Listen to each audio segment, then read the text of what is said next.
Sean todos bienvenidos a una nueva edición de Bitácora de Viaje. Y bueno, me encuentro de nuevo con Luis Miguel Real allá en la hermosa ciudad de Valencia, de cuyo nombre sí quiero acordarme, allá en España. ¿Cómo has estado, Luis Miguel? Un gusto verte de nuevo.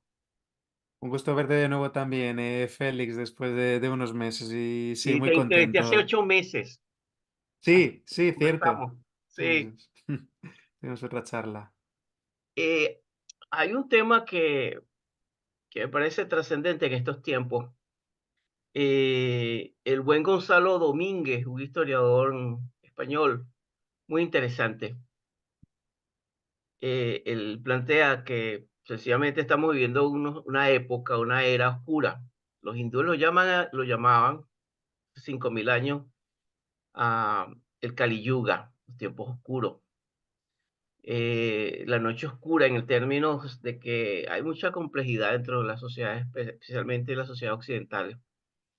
Y en esos tiempos de ansiedad cultural, que pudiéramos llamar el término, parafraseando a un psicoanalista junguiano llamado Rafael López Pedraza, en tiempos de ansiedad y de angustia, de confusión, eh, hay un tema que aparece y que aparece de manera recurrente, a veces silente, pero que está allí presente, que es el tema de las sectas. Y las sectas es un tema oscuro y complejo y fascinante al mismo tiempo. Y en esa perspectiva, yo quisiera iniciar esta entrevista contigo preguntándote desde un punto de vista, cuando usamos la palabra secta, es algo que de alguna manera nos podemos entender, códigos en general, pero en términos ya más clínicos, yo quisiera preguntarte para los que nos están escuchando, ¿qué es, cómo defines una secta? ¿Qué conforma una secta y qué características tiene una secta para hablar de secta? Buena pregunta, Félix. Al final la palabra secta es un palabra más general, ¿no? Por ejemplo, cuando he hablado con otras personas o he escuchado a otras personas que también que hablan muchísimo más que yo, ¿no? De sectas como pues Pablo Salum, ¿no?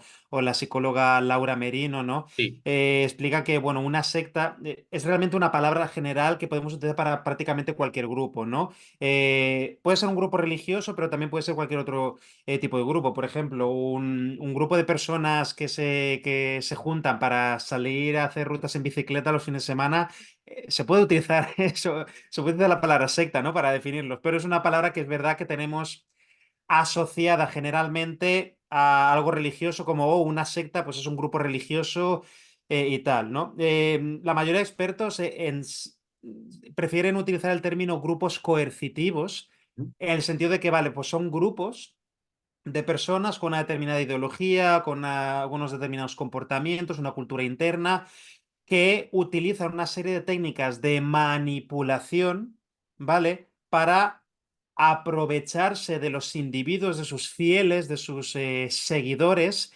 tergiversar la información, sacar provecho de ellos, en cierta instancia también aislarlos del resto de la sociedad y bueno, básicamente manipularlos o también pueden hacer que la persona tenga miedo de abandonar el grupo coercitivo, de abandonar esa determinada ideología, aunque ya no esté de acuerdo con ella, ¿no? O con parte de ese cuerpo teórico, de esas ideas que le quieran transmitir. Algo que, pues, desgraciadamente, se ve mucho también con el uso de las nuevas tecnologías, con el uso de las redes sociales. Suelo decir que las redes sociales no creo que hayan añadido tantos nuevos problemas como muchas personas creen. Creo que simplemente han acelerado la velocidad con que se desarrollan muchos de problemas que siempre han estado ahí, ¿no? Pues técnicas de manipulación siempre ha habido, ¿no? Lo que pasa es que con las redes sociales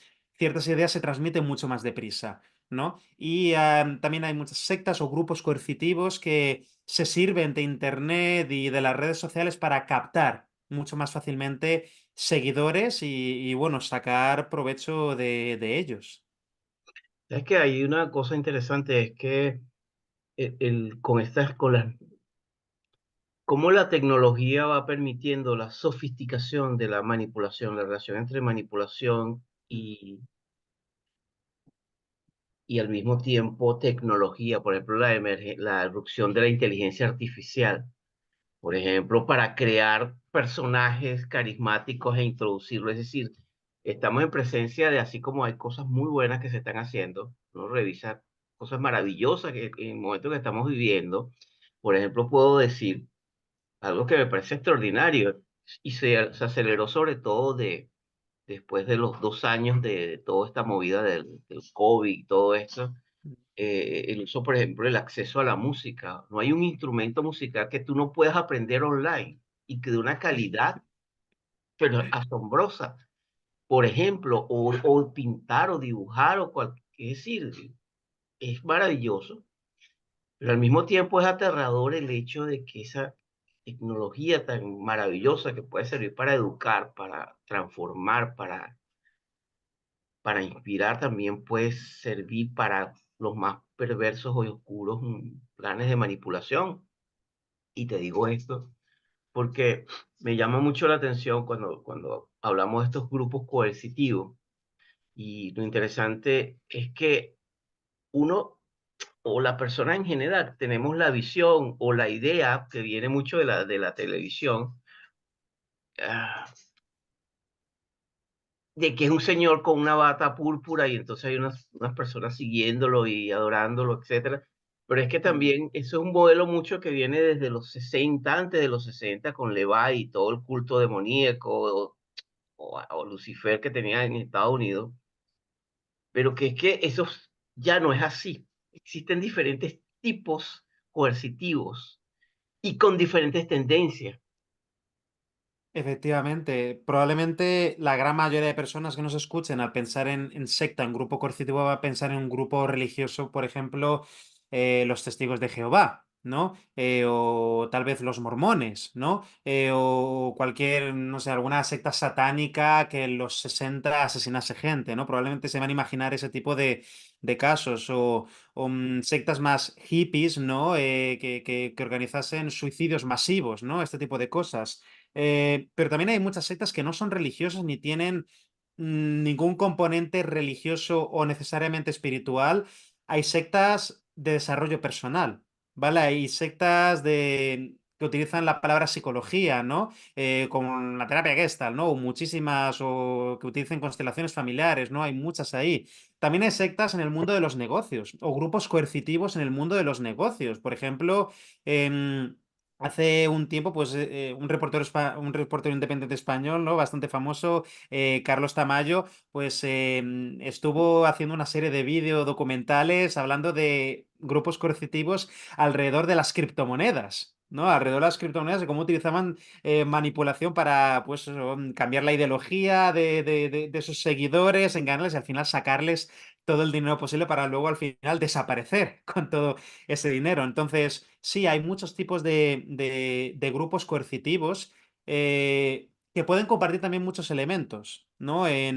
Por ejemplo, elementos que podemos observar en grupos coercitivos, líderes muy carismáticos, explicaciones muy simples de cómo funciona el mundo o explicaciones muy simples para problemas o realidades que son luego muy complejas, pero que ofrecen a sus seguidores esas respuestas fáciles Ujú. de seguidme que yo puedo simplificar todo esto y daros una respuesta muy, muy, muy, muy, muy, muy sencilla. Eh, También está el componente de hacer sentir a las personas especiales. Hacerles sentir especiales porque forman parte de una nueva ola, de que ellos están despiertos y el resto de personas de la sociedad que no siguen esa ideología están dormidos, son borregos, ¿no? Si no piensas como yo, es que esas personas no entienden, no tienen la madurez necesaria para seguirnos, así que no les hagas caso si nos critican, El ¿no? Que despertar, simplemente están locos. el despertar desde el New Age, ¿te acuerdas? El despertar de las sectas New Age, ¿no? Efectivamente. Y esto, de nuevo, pues se puede encontrar en grupos de coaching, en grupos de desarrollo personal, en grupos de criptomonedas, en grupos de ideología radical, ¿no? De de determinados colores políticos. Por supuesto, se pueden encontrar muchísimos ejemplos, ¿vale? En el día a día. Hay una cosa que es muy, muy importante y que quería preguntarte, tú como psicólogo y que estás con una mirada clínica, hay un aspecto que a mí me ha fascinado en el tema de los grupos coercitivos, que es la relación entre la psicología del líder carismático, o las Ujú. características, más que la psicología, las características del líder carismático. Estamos en un tiempo, como yo te decía, que no hace falta tener un doctorado para entender y para sentir la ansiedad y el estrés, el miedo que hay en general yo no voy a generalizar el mundo, pero sí por lo menos lo que es Europa, lo percibes en Estados Unidos, lo percibes incluso en Hispanoamérica. Eh, y ante eso, las personas, hay mucha vulnerabilidad y tú manejas muy bien el tema en términos de salud mental, los niveles de ansiedad, de depresión, de adicciones que están presentes son alarmantes y cada vez más en ascenso, ¿no? Basta mirar las estadísticas. Pero para que exista un grupo coercitivo, tiene que haber con una especie de llave cerradura, es decir, tiene que haber un líder con seguidores cercanos al líder, pero también tiene que haber una comunidad plegada al líder. ¿Cuál es esa relación? ¿Qué característica es la relación entre ese líder, ese liderazgo, el tipo de liderazgo y las personas que están allí?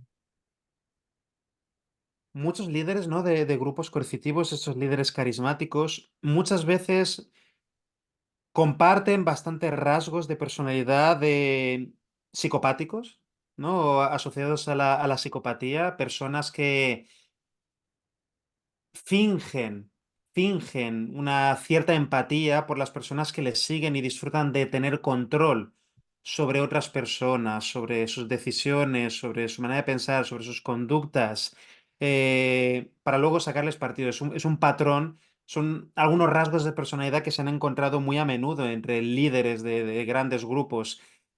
Claro, esos rasgos ese talento, digamos, para entender, al menos a nivel intelectual, las emociones de otras personas para así poder tocar aquí o allá, para despertar el interés de otras personas, tocar ciertos botones, saber detectar a personas que podrían ser más vulnerables emocionalmente y por tanto más proclives a seguir, ¿vale? A buscar una figura paternal o maternal, ¿no? O de autoridad, ¿no? A la que seguir, que le dé las respuestas, que le haga sentir segura, a alguien que le dé la dirección, ¿no? A quien pueda adorar en el día a día. No, pues muchos de estos líderes de sectas o grupos coercitivos tienen una serie de rasgos o de habilidades que les facilitan todo esto, les facilitan esa manipulación.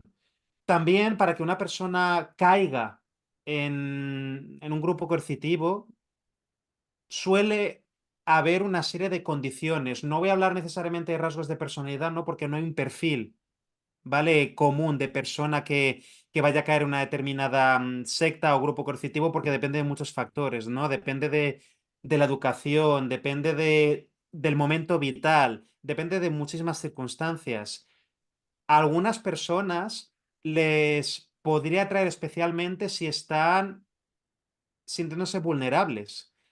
En momentos de caos o en momentos de dificultad, en momentos de incertidumbre económica, incertidumbre financiera, incertidumbre política, incertidumbre eh, ecológica, estas personas que se sienten más desamparadas, pues tienen más probabilidades de caer o de dejarse llevar por ciertos grupos o ciertas personas que les ofrezcan esa seguridad que no encuentran por sí mismas en el día a día, que les ofrezcan esas respuestas.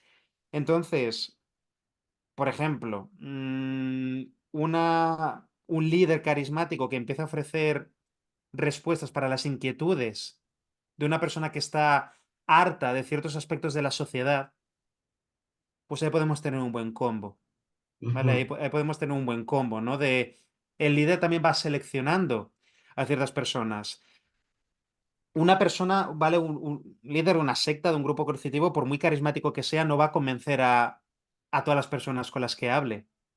Al contrario, a lo mejor de cada 100 personas con las que hable, va a seleccionar a las que les parezcan más vulnerables o más fáciles de convencer. Y entonces va a concentrar todas sus energías en esas. Y va a haber ciertos diferentes niveles, diferentes fases en esta manipulación. Algo que se hace mucho en estos grupos coercitivos es hacer que la persona tenga que superar pruebas, ¿vale? Que tenga que superar pruebas para demostrar que está concienciada y que está motivada para seguir ese movimiento.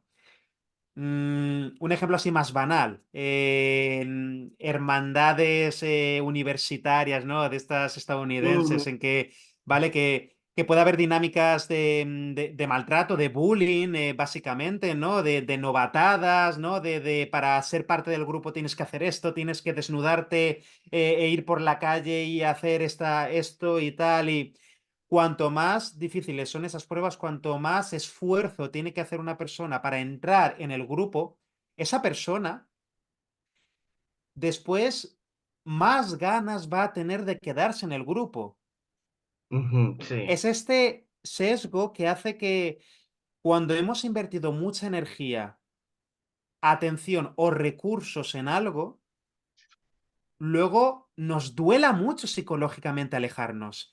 Es esa disonancia cognitiva de ese, si yo he invertido tanto para llegar aquí, ¿por qué voy a tirarme, a echarme para atrás y desperdiciar ese dinero que he invertido, ese tiempo que he invertido, ese esfuerzo que he invertido, esa energía emocional que he invertido? Por ejemplo, en sectas en grupos coercitivos alrededor del desarrollo personal, Ujú. que se va a instar a la persona que hable muy rápidamente de su infancia y de cosas que le han pasado, y cuando la persona lleva un tiempo con ese grupo y ha compartido un montón de cosas que no ha compartido nunca con otras personas a lo largo de su vida, esa Ujú. persona está ya muy vendida, porque ya cree que ese espacio, que ese grupo de personas son muy especiales, son muy cercanos a su corazón.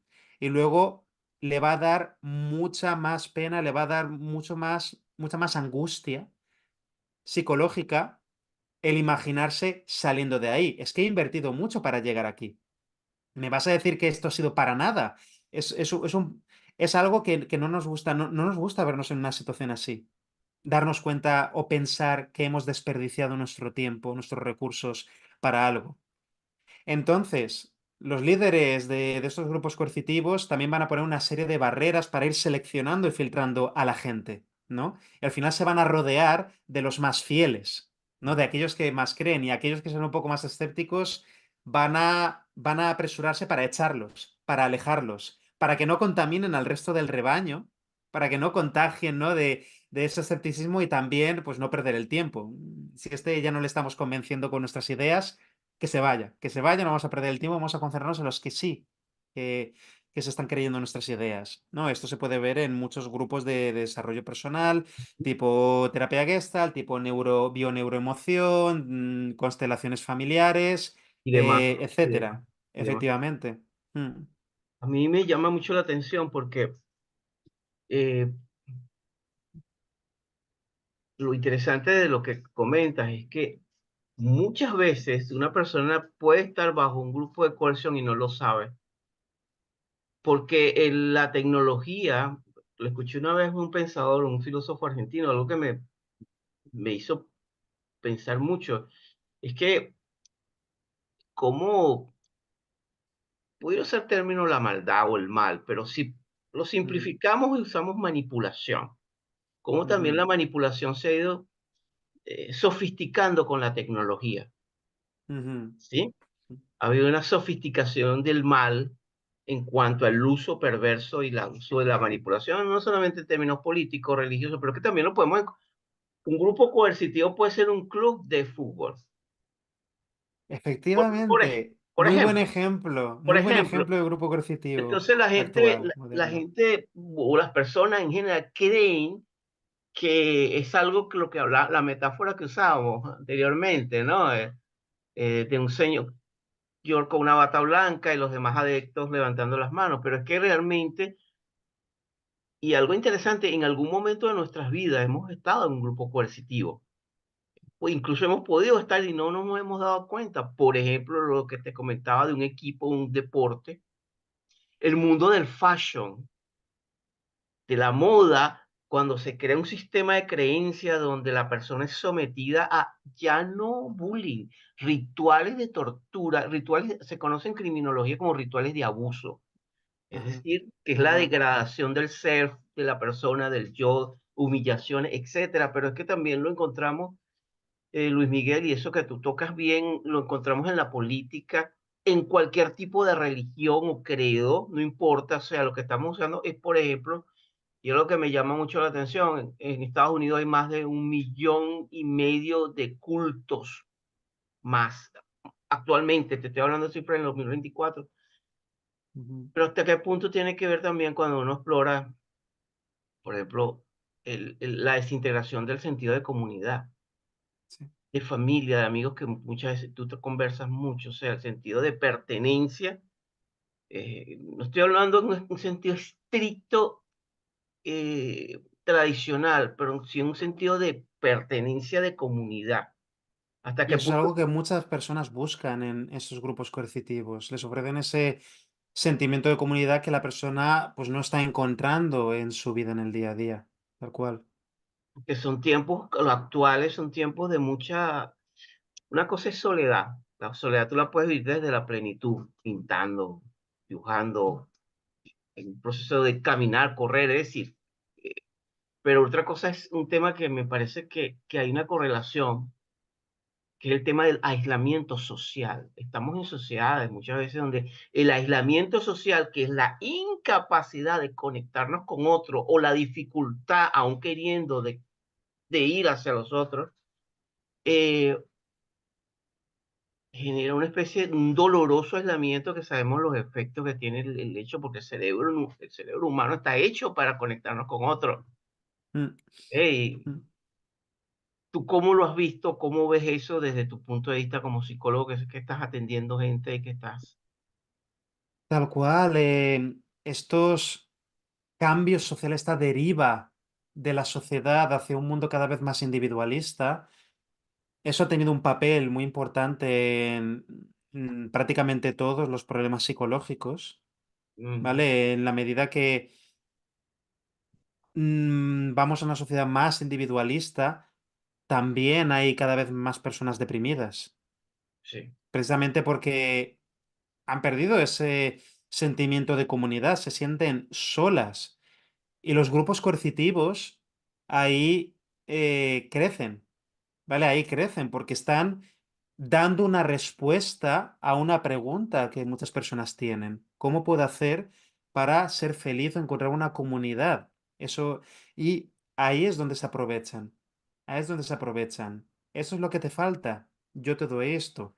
En una sociedad cada vez más individualista, pues hay cada vez más riesgo de radicalismo. De ujú. radicalismo. Tanto de forofos del fútbol y hooligans hasta en lo político y sí en también grupos coercitivos, grupos coercitivos. Sí, porque al tú decir el grupo coercitivo y lo que la distinción que tú estás haciendo, Luis Miguel, le da un amplio concepto a lo que estamos hablando de, de algo que me parece que tiene que ver con algo que tú has insistido mucho en tus redes, y yo, de verdad que sugiero mucho seguir la cuenta o mirar mucho los mensajes que va mandando Luis Miguel Real en Instagram. Conversaba con Luis Miguel, que a mí me parece que es una dosis, es un baño de sentido común en tiempos donde a veces falta el sentido común, porque hay algo que a mí me impactó mucho y que tú lo planteas muy claramente, y viene de la psicología social. En la psicología social, creo que fue es algo que a mí personalmente me cambió la perspectiva en términos de reflexionar, en términos de salud mental. Nosotros venimos, por ejemplo, mi generación, que es la generación de los que nacimos a finales de los 60 o principios de los 70, muy amamantada, sola metáfora, con el biberón de las creencias en las cuales nosotros somos una especie de Reinhold Meissner. Recuerdo que Reinhold Meissner fue el primer hombre que subió el Everest en solitario. Y la filosofía Y el primer hombre, que escalador, que hizo los primeros 14 picos, los primeros 14 montañas de 8000 en el planeta. Y en la filosofía es, tú puedes hacer todo lo que tú quieras. Tú puedes, la voluntad sobre el planeta, sobre el mundo, sobre la vida, sobre todo, ¿no? Y yo creo que esa concepción, sobre esa concepción y otras concepciones, luego vinieron otros más versados, novelistas, etcétera, y pusieron frases de marketing como el universo conspira para darte lo que tú deseas porque tú eres el niño mimado del universo. Imagínate tamaño ego. Eres especial, Eres sí, especial porque eres un un niño copito de nieve. y es un copo de nieve y eres un niño y el niño interior te guiará por hacer etcétera, etcétera. Ahora, toda esa visión generó padres que han criado a los hijos bajo un concepto incluso que se ha ido exacerbando y basta ver Instagram, TikTok para ver la generación en cuanto a términos de creencia. Yo no estoy juzgando, en términos de creencia. Mm. Te digo esto porque pareciera que estoy dispersándome, pero es que caemos en el uroboro, en el círculo concéntrico, es decir, porque estamos hablando de grupos de coercitivos. Y yo pienso, Luis Miguel, que todo eso ha servido para de abono para todo un campo fértil para las sectas que hacen amplificar estos mensajes, estas creencias distorsionadas Absolutamente. de nuestra generación. Por eso pienso que nuestra generación, mi generación y tu generación, en términos ya geopolíticos, y no me voy a meter en tema político, pero sí en general, va a sufrir un gran quiebre, porque la realidad nos está diciendo que las cosas van por otra parte. Y además en momentos que hay tanta desinformación, porque cualquiera puede transmitir muchísima información por internet sin ningún tipo de filtro. Cualquiera puede transmitir todo tipo de ideas más radicales, ¿no? Sin ningún tipo de evidencia detrás de ellas, ¿no? Cualquiera puede manipular la realidad y ahora con la revolución de la inteligencia artificial es mucho más fácil que nunca crear contenidos, crear Fotos, confusión, ¿no? Crear fotos, deepfakes. fotos, videos, es decir, pueden tomar un pedacito tuyo y mío y cambiar todo lo que estamos diciendo y estamos es algo que asusta, ¿eh? Efectivamente, claro, alguien dentro de nada puede crear un montón de vídeos, no sé, que mandando mensajes neonazis. Eso De es mí probablemente no lo haría porque yo no le importa a nadie, ¿no? Lo van a hacer con políticos y gente poderosa y van a crear confusión claro. alrededor de Internet. Fíjate que ya hay una nueva generación de presentadoras del tiempo que son artificiales, no existen, y uno los mira y son perfectas, y algo que no hay, tú no distingues. De hecho, incluso el tema de las modelos, el modelaje, ya Se van a quedar sin trabajo se van a quedar muchísimas sin trabajo personas porque la ahí. inteligencia artificial está creando, es decir, ¿hacia dónde vamos? Porque me llama mucho la atención que en la ciencia ficción la temática de las distopias y las sectas está muy presente y la ciencia ficción siempre ha tenido una virtud que se ha adelantado muchísimo. Basta verlo en los años 30, 40 y 50 para ver lo que estamos viendo ahorita. O sea, ha sido impresionante la capacidad de futurología, ¿no? De ejercicio creativo de la imaginación, pero bien orientada. Y ahí es donde quería preguntarte, sobre todo a los padres, porque hay un tema muy gordo en esto, la relación entre sectas y adolescentes, los adolescentes que caen en sectas.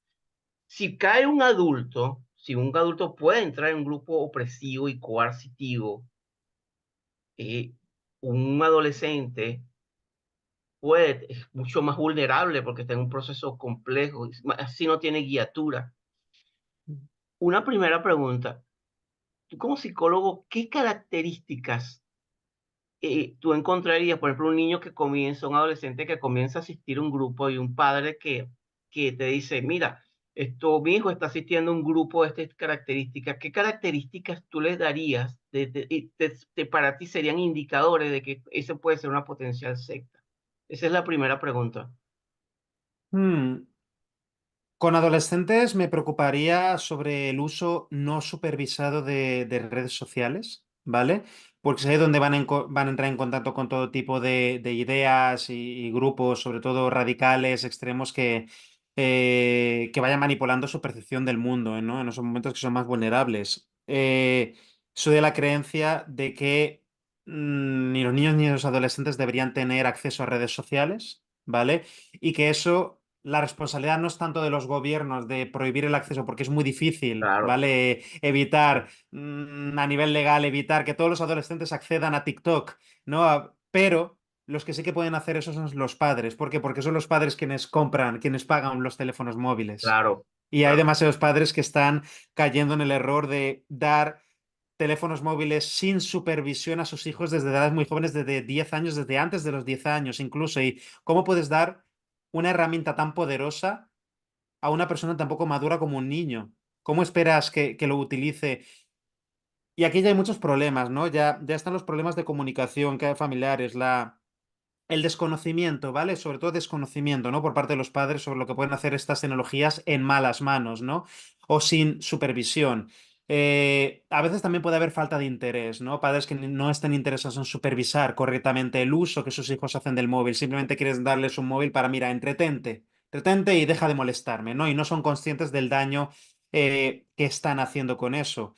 A la hora de hablar de grupos coercitivos, grupos radicales, ideologías radicales. Y los adolescentes, la vía de entrada son las redes sociales, ¿vale? Son las redes sociales, soy de la opinión que ningún niño necesita las redes sociales, ningún adolescente necesita las redes sociales, pero no son los gobiernos, son los padres quienes deben dar, si deciden dar un teléfono móvil, un smartphone a sus hijos, son los responsables de activar los sistemas de control parental, ¿vale? Para que sus hijos no puedan instalar ciertas aplicaciones que no ujú, son para su edad y que no puedan visitar ciertas páginas web y que hagan un uso controlado de estas tecnologías y vayan adquiriendo libertades de manera paulatina, ¿vale? A lo largo de los años y según va incrementándose su madurez. Pero, por ejemplo, un niño de 13 años no debería tener acceso ilimitado a un móvil con acceso total a Internet. Absolutamente no. Absolutamente ujú, no. Por supuesto que tenga el móvil para saber dónde está, para que pueda llamar a casa en caso de que tenga un problema, si está por la calle con sus amigos, o que sus padres claro. puedan llamarle para decirle dónde estás, pero el señor no necesita tener acceso total a Internet sin supervisar. ¿Por qué? Porque entonces hará lo que Internet le está pidiendo que haga, que es que se meta en TikTok y entonces sea súper vulnerable a todo tipo de contenidos basura, ¿vale? Todo Basura. tipo de contenidos basura y que de nuevo, ni un adolescente no tiene la capacidad como para utilizar eso bien de manera sana. Es más, hay muy pocos adultos que sepan utilizar las redes sociales de manera sana, muy pocos, o sea que imaginémonos los adolescentes. Cuando hablamos de grupos de grupos de coerción, estamos hablando de un tema que es complejo desde el abordaje psicológico en cuanto a la intervención para, para el proceso de recuperación de una persona que ha caído en un grupo de estos. Yo Ujú. recuerdo, y esto, un libro que me leí hace mucho tiempo, de un psicólogo, James Steiner. Él se había dedicado, él estaba viviendo en California y se dedicó, estoy hablando de los años 80, Ah, a la recuperación, hasta, él se dedicó a, su trabajo era lo siguiente, él con un equipo, los padres los contrataban a él y a su equipo, y donde básicamente la idea, una parte del equipo era sacar de la secta, ah, casi mm, que sacarlo de la secta, separarlo, y la parte del equipo de intervención es que él entraba junto con el equipo de psicólogos a intervenir a la persona. Y más que todo el libro es casi como una especie de relato de su propia experiencia como psicólogo.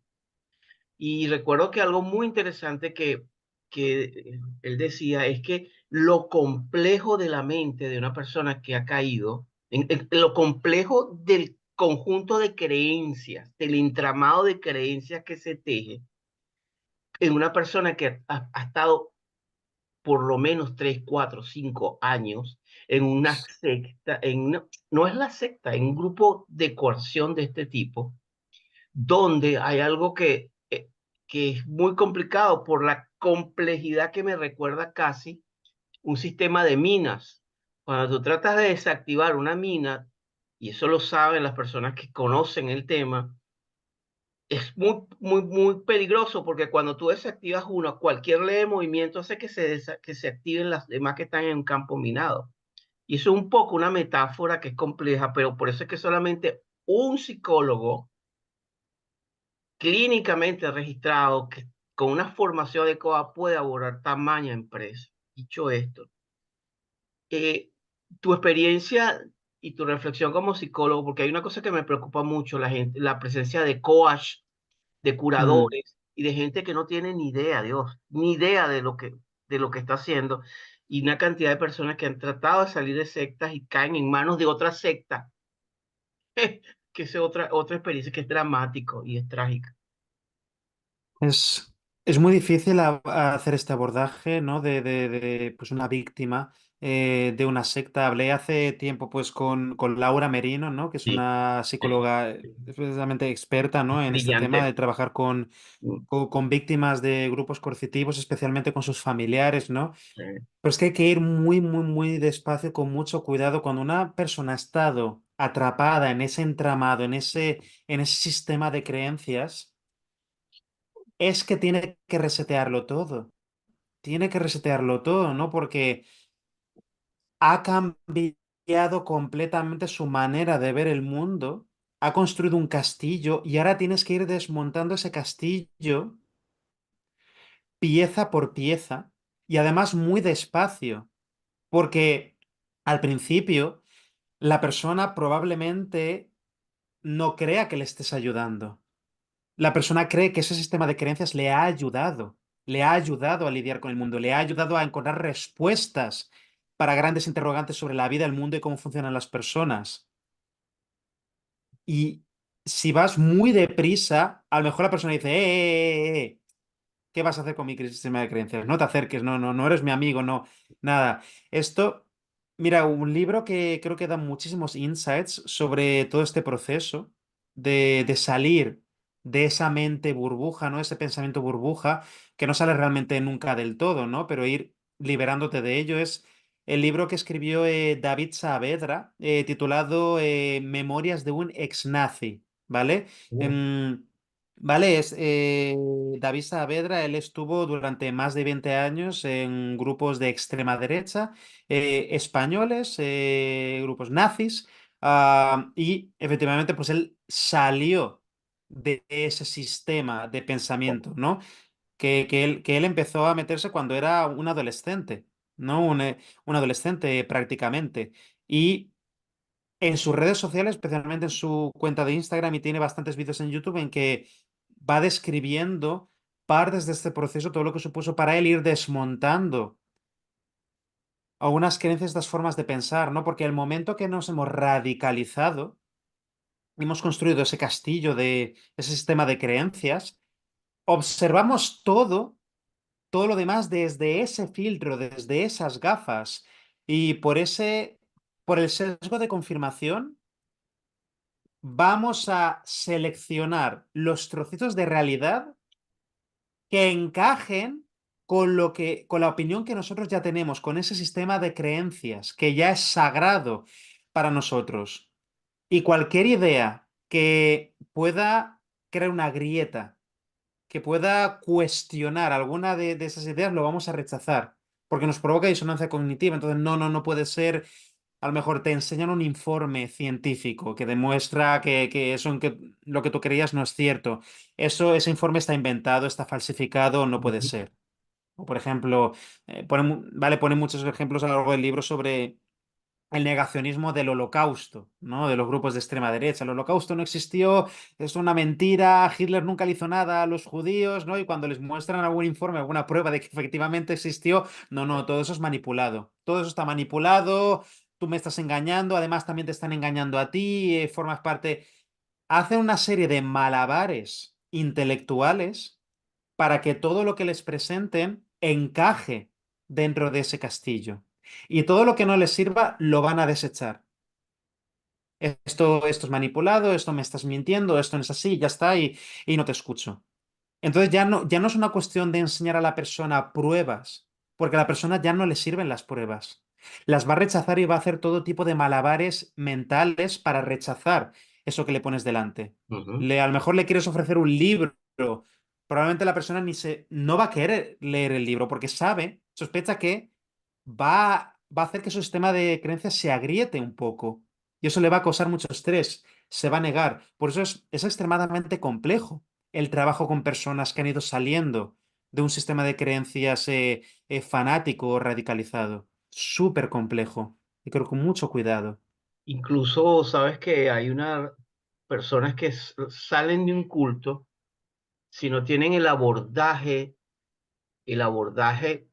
apropiado, muchas veces incluso interdisciplinario, en cuanto con incluso hasta medicación, etcétera, etcétera, con una buena terapia, por lo menos cognitivo-conductual, que esté bien claro, o cualquiera sea el abordaje que el terapeuta, el clínico, en este caso tenga. La persona incluso puede intentar quitarse la vida, puede intentar, es decir, porque estamos hablando de algo que tú tocabas. Tuve la posibilidad incluso de mirar la excelente entrevista que le hiciste a Laura Merino, excelente. Me estuve revisando un poco antes de esta conversación contigo y que hay algo que me llama mucho también la atención y que es un campo en el cual tú dominas bien, la relación entre adicciones y grupos coercitivos. ¿Qué relación hay Mm, allí, has encontrado tú, por ejemplo, en cuanto a esto?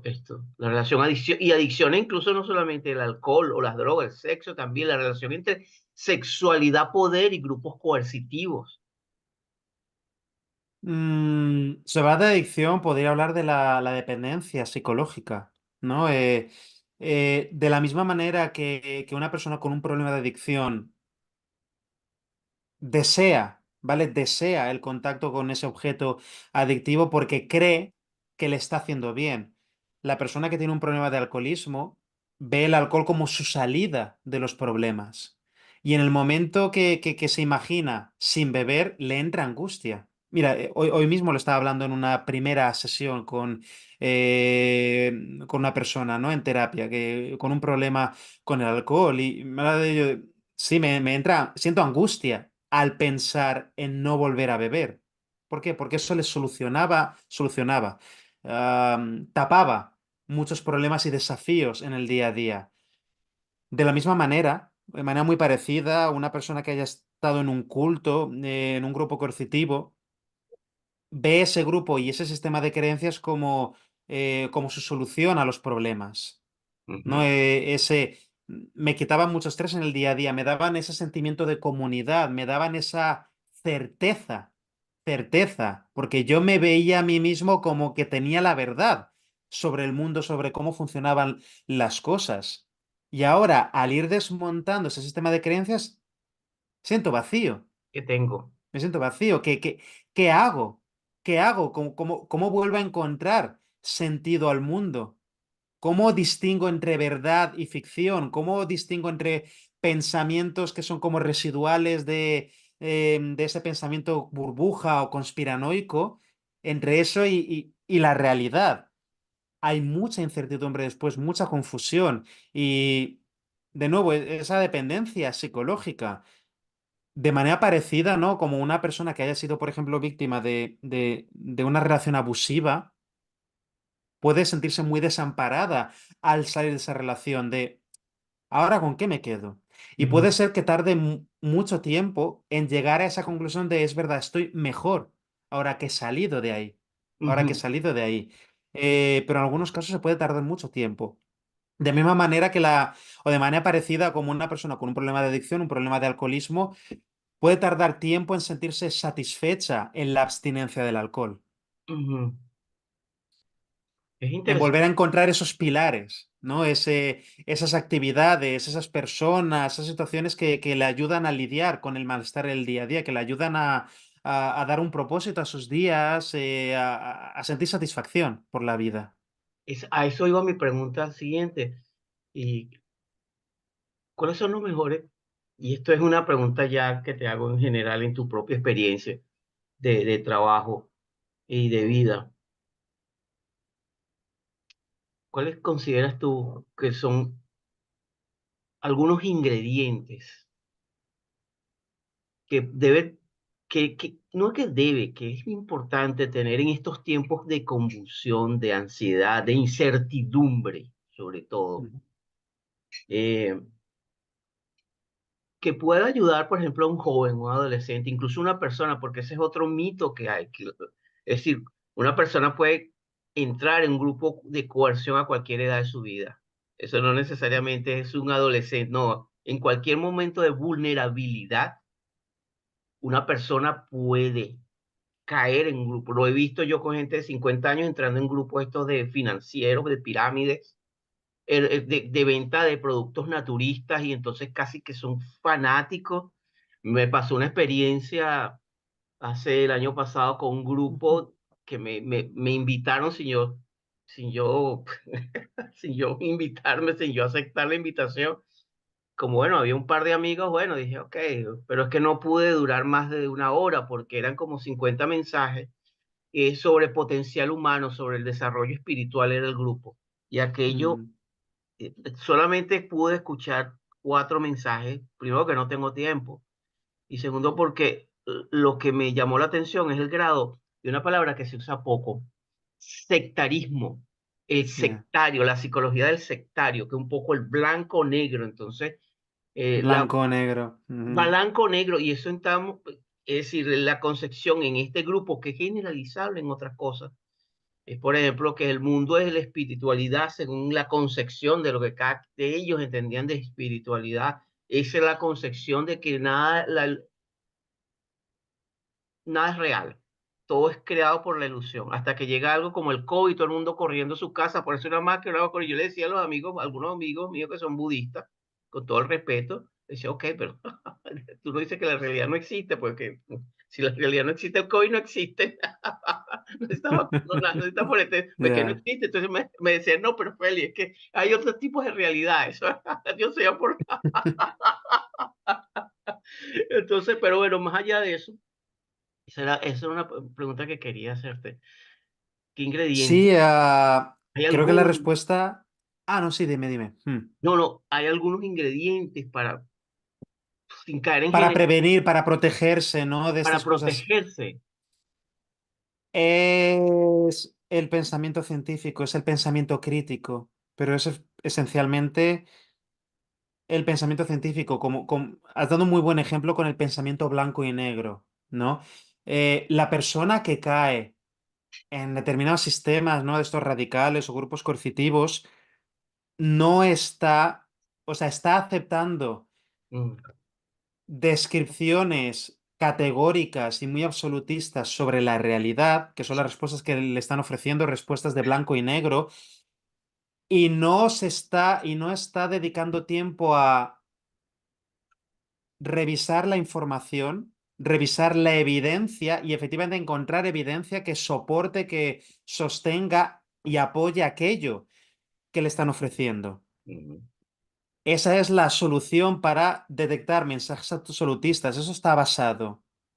¿Hay algún tipo de evidencia detrás o solamente opiniones? Es algo que simplemente están diciendo que lo tienes que aceptar y ya está, porque si no es que no has despertado. mm, Es un acto de fe. Eso que te están pidiendo que creas, ¿requiere un acto de fe o requiere pruebas? Entonces, creo que no se hace suficiente hincapié en el sistema educativo, tanto primaria, secundaria, como en las universidades, ¿vale? Porque muchos adultos caen en esto, por sí, supuesto, ujú, pero no se hace especial hincapié en el pensamiento crítico, ¿vale? En el pensamiento crítico y en el método científico, que método científico no significa simplemente que una persona con bata diga esto es así porque lo dice la física cuántica. No, no es así. Eso no es el método. Método científico es lo que sea que pensemos, vamos a contrastarlo con la realidad. Vamos a buscar maneras de, pues, evidencia, ¿vale? Vamos a formular una hipótesis sobre cómo podría ser que funciona la realidad Y entonces vamos a hacer diferentes pruebas para ver si esta hipótesis se cumple o no se cumple. Y así es como se saca conocimiento. Y es así como nos podemos proteger de alguna manera o lo más posible de sistemas de pensamiento radicalizado. Y es lo que creo que falta a muchos jóvenes, falta a muchas personas y que por tanto van a ser más vulnerables a caer en ciertos sistemas piramidales, por ejemplo, ¿no? O ciertas ideologías radicales. Porque la gran mayoría de todos estos sistemas cuentan al final con un elemento de fe. Tienes que creerme porque sí, si no, no estás haciendo las cosas bien, si no, no eres lo suficientemente maduro para venir aquí a mi grupo. Ah, sí, si me haces esas preguntas tan complicadas, es que no estás poniendo de tu parte, estás poniendo resistencia, como diría la Gestalt, estás poniendo resistencia. No, no, es que no tiene que ser una cuestión de resistencia, tiene que ser una cuestión de que me enseñes pruebas de que esto que me estás contando es cierto. Hay algo Pero que, claro, la persona tiene que buscar esas pruebas. hay algo que es muy revelador y me recuerda a un libro de un escritor llamado Miles Mason sobre el llamado juicio de la terapia. Y él Mm, planteaba algo que le costó la persecución en Canadá por parte de muchos grupos psicoanalistas. Y él planteaba, él decía que en su experiencia profesional, eh, el psicoanálisis en ciertos grupos se conformaba como una especie de secta. Eh, totalmente, la absolutamente. gestal, los grupos gestal, por ejemplo, que tú has nombrado como ejemplo, yo lo viví también, eh, se comportan como una especie de grupo opresivo, pero de manera muy sofisticada, con frases como el darse cuenta, con frases como que estás proyectando, que estás, es decir, una serie de terminología que hace que la persona se sienta más sobre todo en algo que es muy complejo, que es el manejo de lo llamada dinámica de grupos que se desarrolló con el potencial humano. Allá corría los tiempos de los años 60 con este instituto en California que se llama ISALEN, donde salió Frederick Perry y toda esta movida del potencial humano, y Totalmente. donde funcionaba desde lo que estamos hablando realmente como grupos opresivos y coercitivos en nombre del potencial humano, ¿no?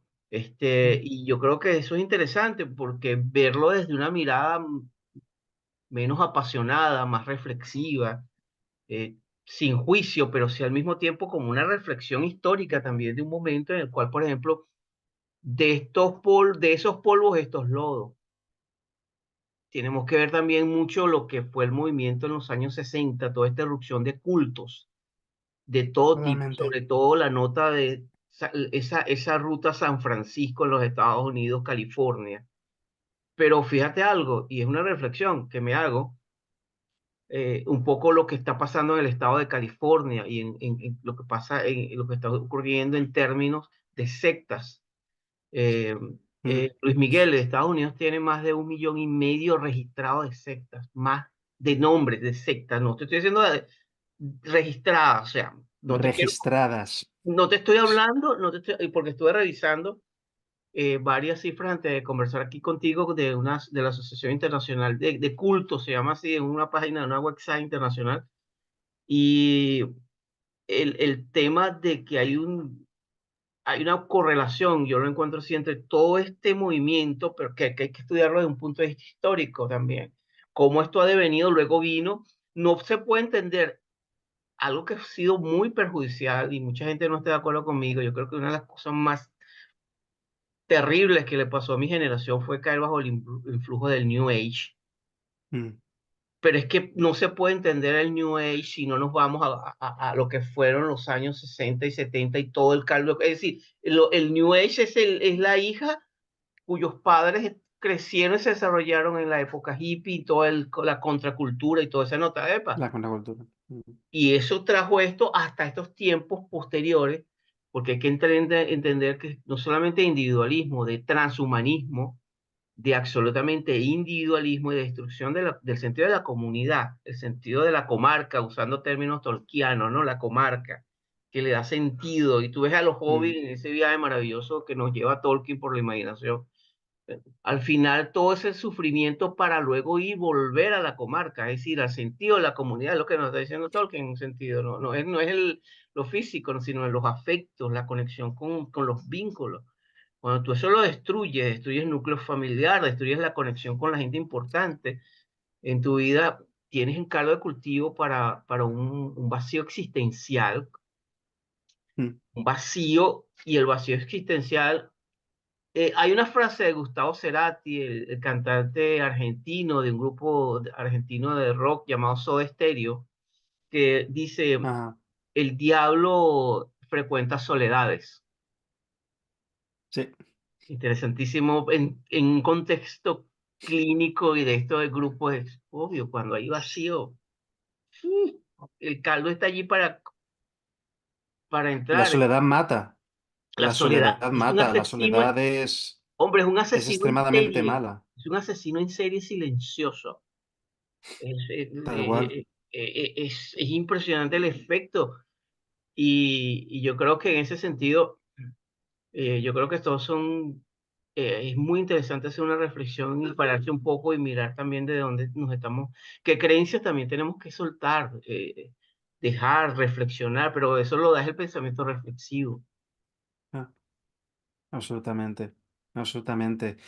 La soledad mata. La soledad es horrible tanto para la salud física como para la salud mental y sí, ¿no? Es lo que nos va a hacer más vulnerables a todo tipo de problemas psicológicos y a más manipulación por parte de otras personas, ¿no? Y es uno de los antídotos, ¿no? Que creo que necesita la sociedad, que necesitamos todos, ¿no? Volver de alguna manera a ciertos hábitos, ¿no? De comunidad, ¿no? Y en la medida en que esto se pierda, en que haya cada vez personas más solitarias, más problemas de salud mental va a haber, más problemas de bienestar, más problemas psicológicos, y también más personas que o grupos que se aprovechen de esto a la hora de ofrecer, pues, posibles soluciones mágicas a personas, pues, que están sufriendo.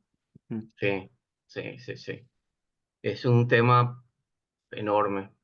Hay una frase que a mí me gusta mucho, yo solía usar desde adolescente, ¿no? Que me fascinó, aunque a muchos de mis amigos escandaliza, ¿no? Y dice, si ves a Buda, mátalo. Es decir, no creas en gurúes. Esa era una frase que usaban algunos, ¿no? Es muy fuerte, pero Me gusta mucho esa frase. no Me creas gusta en mucho esa gurúes. Si ves frase. a Buda, mátalo. Es decir, cuando decía el contexto, no es literalmente matar al Buda, pero es sencillamente que no pásale. No, no puedes que sea decir. Pero es un tema también que tiene que ver con lo que tú tocas muy bien, que es el tema también de una vida que, cuando tienes una vida vulnerable, es como la mujer que ha sido golpeada, abusada, o la persona, voy a ir más allá de hombre o mujer, que es el ser humano que ha sido abusado, y viene alguien y le pasa la mano o le da un toque, oye, qué bien te ve, esa persona que está vulnerable es fácilmente manipulable, ¿no? Entonces yo creo que el término, yo creo que te agradezco mucho esta reflexión aquí contigo porque es también a los padres, también la responsabilidad de guiar, sobre todo el tema de los adolescentes, ¿no?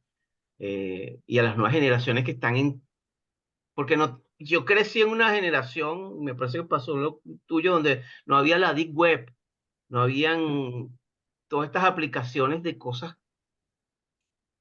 que uno no sabe quién está detrás de un teléfono, no sabe quién está detrás de la. Y ahora menos que nunca, con la revolución de la inteligencia artificial, va a haber mucha incertidumbre, mucho miedo de qué garantías tengo yo de que esto que tengo delante en la pantalla es efectivamente lo que creo que es o quién creo que es, ¿no? Pues se van a multiplicar las estafas, ¿vale? Los tipos de estafas por internet, y los gobiernos y los sistemas legales y la sociedad van ¿Sí? a tener que avanzar muy deprisa para adaptarse a todas esas cosas, ¿no? Y hasta el momento en que se adapten, pues va a haber yo creo, bastantes problemas, bastantes sustos y bastantes dramas Sí. en todos los sentidos. O sea que estamos viendo tiempos interesantes, sin duda. Sí, interesante. Y sabes que también, un poquito ya para ir cerrando, también que tiempos complejos nos dan la oportunidad de desarrollar habilidades y capacidades frente al mundo, ¿no? Y con el mundo. Es decir, Efectivamente. yo creo Mm, que también este es un tiempo donde hay la hermosa posibilidad, casi como hay mucha oscuridad, también uno puede encontrar mucha ayuda, puede encontrar posibilidades de salir, así como salió este buen señor que escribe el libro que citas, Saavedra, ¿no? Del señor que habla. sí. Mm, Y tuvo la posibilidad de abrir luz y decir, pasó esto, esto, esto, y salió, que son los ejemplos maravillosos. También el ejemplo de cientos de miles de seres humanos que salen de estos grupos opresivos y que cambian sus vidas, que le dan un sentido, que yo creo que también es un poco lo valioso, la capacidad que tiene el cerebro de neuroplasticidad cerebral, es decir, la capacidad que tenemos, que está allí ese músculo también de estar transformándolo y que también, así como pues llega el tiempo de las tribulaciones, el tiempo de las vicisitudes, también eso viene acompañado muchas veces de ayuda en muchos casos. Y yo creo que en ese sentido, bueno, ahí está el viaje, tu viaje y tu llamado, ¿no? Junto con un ejército de personas que está allí, que son profesionales de salud mental. En la Edad Media, esos profesionales se decía que hacían milagros. Yo creo que el psicólogo, el psiquiatra y los profesionales de ayuda hacen milagros, lo que en la Edad Media eran milagros, en su consultorio, porque es un mm, trabajo de conversión, de metanoia, de transformación. Y yo creo mucho en eso, ¿sabes? Al final de lo que estamos hablando, la capacidad que tiene el ser humano a pesar de tomar decisiones, un momento de tanta oscuridad, un rayo de luz le permite a una persona, una campanada en un momento de una iglesia o un sonido de algo, el vuelo de un pájaro en un momento cambia una vida cuando la persona decide también accionar recursos dentro de lo que sí puede. Estoy hablando ah, de lo macro. Exactamente. Qué reflexión más chula. Me quedo con la frase de si ves al Buda, mátalo. Me Es, encanta esa es, frase. es mortal, dura, pero hay veces en la vida en la cual tienes que matar al Buda, porque si no quedas en su encantamiento, en sus trances hipnóticos de iluminación, ahí te quedas. Tengo la historia, tengo amigos queridísimos que se quedaron muchas veces en muchas sectas del budismo y se quedaron allí en ese campo de creencias mientras la vida fue pasando y esto, gente bellísima, ¿no? Gente magnífica, gente que yo quiero mucho y se quedaron allí. Pero por eso es que un poco también esa visión de, oye, tener una mente abierta, pero también al mismo tiempo reflexiva, ¿no? Mucho, Absolutamente. mucho estafador en este mundo, ¿no? Pero es parte del viaje. No, vamos a intentar mantener el pensamiento crítico, hacernos recordatorios constantes y bueno, intentar seguir nuestro camino. Intentar Muchísimas seguir nuestro gracias, Luis camino. Miguel, por la entrevista y por tu espacio. Muchas gracias a ti por la invitación. Fue un placer volver a charlar contigo, Félix. Y bueno, que sigas disfrutando ya en la hermosa España tu viaje y que sigas disfrutando del buen clima que llega. Sí, sí, a ver si dura, a ver si dura. Bueno, ahora tenemos días ventosos, pero a ver si vuelve el sol. Pues muy Fuerte bien, abrazo, Félix. Cuídate. cuídate, gracias.